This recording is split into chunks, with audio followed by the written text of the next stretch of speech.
And so, we've just chatted with Tove, who moved from Sweden to the US. And now we've got an incredible guest, Amanda Herzog, who is American, who moved to Sweden. And Amanda, let's get you on here. Welcome. Hi, how are you Hi. doing? Good to see you. Nice to see you. How are you feeling? Great. Yeah. I love it here. Good, Great good. energy. So let me tell people who you are and why we're going to be chatting. So Amanda is a career coach. She's a speaker and advocate for international professionals in Sweden. As an American living in Sweden for the last 8 years, she knows what it takes to adapt to the job market here in Sweden.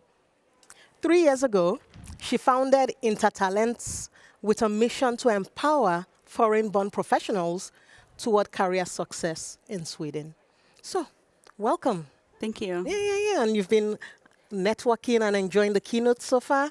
Yes, of course. Many amazing people here. And what I love about the keynotes that I'm hearing is a lot of talk about diversity in technology, trying to make sure that everyone's included, making sure we're responsible for the future. I'm all about diversity, so exciting. Absolutely. And you're going to be speaking later as well, right? Yes, I'll be a panelist. Absolutely. So, you moved to Sweden 8 years ago, correct? That's correct. And what were some of the struggles you faced? Yeah. I hear that. Yeah. How do I explain it in a really short amount of time? Try your best. Sure. I'll just quickly tell my story and kind of lead up to how I founded Intertalents in Sweden. Of course. So I originally moved to Sweden in 2017 as an exchange student at Jönköping University. And I decided while I was an exchange student, I want to stay here. I like the work-life balance. Let's get a job after I graduate. I thought it would take maybe 3 to 6 months. In the U.S., it would take me maybe 1 to 2 months on average. I felt I was qualified. I know how to interview. I had a good CV. That was not the case. It took over 13 months and 800 applications to get a job in my industry. And it was really confusing because I felt that I had a good CV, and I actually started going on a mission to discover, why am I not being hired and what do I need to do to get hired? So I started interviewing Swedish HR and recruiting professionals, and I would show them my CV and say, tell me why I'm not hired. What can I do to fix it? And they'd say, we don't know. Okay. We actually think you're a great candidate, and your information is displayed well. So what I found is there was this disconnect between me being qualified and having done everything to the max amount, and then the industry and the Swedish job market, they need people, and they're not merging. And the more I investigated this, I discovered that many other internationals have the same experience. And I'll get into that in a minute about what my solution is to solve this and what I found was the reason for this. But essentially, I founded Intertalents in Sweden so that I could help others overcome the long struggle that it took me to figure it out. And so with Intertalents, were they like cultural codes you had to crack? Like why? Yes. I can tell because, you showed us, the disconnect between the HR and the industry and the talent, which means the gap. You had to crack something to fill that gap, right? So tell us. Yes. I have a funny story to tell everyone here, and some of you might relate if you come from a similar type of a background. But what had happened is during those 13 months, I was actually getting interviews. I was getting maybe 1 to 3 interviews per month, which is actually quite well. Good. Yeah, those are good stats. Yeah, it was. So that showed me I'm qualified, people are interested, but I wasn't getting a lot of feedback on why I wasn't going to the next level. Finally, I found one Swedish recruiter who was willing to be honest. I gave him permission. Please just give me the criticism. I want to figure this out. And we did a mock interview, and he said, you're interviewing the American way. Ah, okay. You're interviewing the American way because in the U.S., it's really important in an interview that you sell yourself, that you're confident, and they care a lot about your qualifications. They don't really care so much what you do outside of work. They just want you to get the job done. So I came into interviews in Sweden the very opposite of lagom. Yeah, lagom. Yes. And for those who don't know, lagom is like not too much, not too little. That's right. Kind of humble. Yes. And so once I figured that out, I said, what's the right way? And he explained in Sweden, it's backwards. They want to get to know you as the person first to make sure you are a cultural fit. And then once you get past that stage, then in the second or third interview, they'll actually ask about your qualifications, and you should speak about them in a humble way. Yes. I was not being humble. I was being American. Okay. Yeah, yeah. I That's increased good. sales Yeah, by yeah. X percent. So this is, to me, that cracked the code. I thought it's a cultural thing. Correct. It's not about can I do the job. It's how am I communicating this? And this is essentially what I'm teaching in all of my courses, speaking events, and so on. It's a cultural thing. It's not necessarily how do you do another 10th revision of your CV. Correct. Correct. No, that's really profound and insightful. And I'm going to take, that cultural fit bit a bit, because we're talking about diversity and inclusion, right? So, in your work, when we want to diversify talent, or or include different voices, and then we have the quote unquote kind of cultural fit, is there some friction? Because on the Yeah. one hand, we want to bring diverse talent and new ways of doing things, different perspectives from the marginalized, right? But then there's the cultural fit that says, well, you have to then fit all of that into a box. So how have you navigated some of those challenges, especially with the people you're kind of helping and coaching?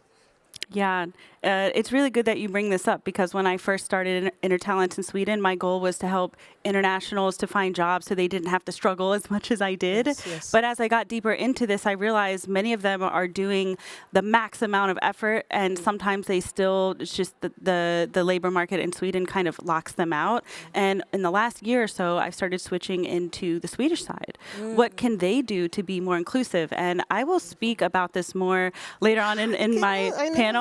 It's going to be interesting I'm looking because forward to that. I have some new insights. Nice. And I'm so excited to share this with the audience that we have today. But essentially, one of the solutions, the biggest, most simplest, but maybe not easy solution to solving the talent shortage in Sweden is essentially more inclusiveness in hiring. Yes. If in one sentence, and we need to figure out how do we do that, but data and statistics show that diversity is more profitable Yeah. in companies. Yes. And number two, it is the reason why we have a talent shortage. Yeah. So Absolutely. if companies can start to expand their recruitment requirements, do you need Swedish fluency at 100% or is 60% okay? Are you willing to bring on someone from another cultural background and maybe train them, invest maybe 3 months in a training course, and now you just skipped a whole year of not bringing in the right person, the right fit? Yes. What is your definition of a right fit? So I'm definitely moving more in the direction of how can we work with Swedish companies and organizations and putting less responsibility on the international and more on the society as a whole. Absolutely. And I think that's profound, and it's a two-way thing, right? Exactly. So, absolutely great job. So now there are going to be many people watching that are immigrants to Sweden. Maybe they've been living here for a long time or just newly arrived, and they are maybe looking for work or thinking about, searching for a job in Sweden. How would you recommend they start? Where would you recommend they start? Yeah. Usually when people come to me, they are highly qualified. They might have 1 or 2 degrees already. They might have at least minimum 2 years, 5 years. In some cases, people move to Sweden with 10 years experience from their home country. They have to sort of start from the bottom, which I don't think is fair because it's pretty clear that they have the experience. But usually when they come to me, they'll say, I don't know what else to do. I'm qualified and I have success everywhere but in Sweden. And if you're one of those people, what I recommend is that you start with learning these cultural differences. I've actually had people take my courses or coaching or go to an online webinar, and within a week, they're getting 2 or 3 interviews just because they're changing their interview style. Yes. Their background and circumstances haven't changed, but how they're expressing this has changed. So that's my first tip. And my second tip is learn to network in Sweden. I can share maybe at some other point in time about why this is so important in Sweden, but it's more important to network in Sweden than many other countries for specific reasons. Yes. And a very interesting statistic to know that if you cold apply for a job, let's say you apply on LinkedIn, you don't know anyone there, you have a 10% chance of getting a job.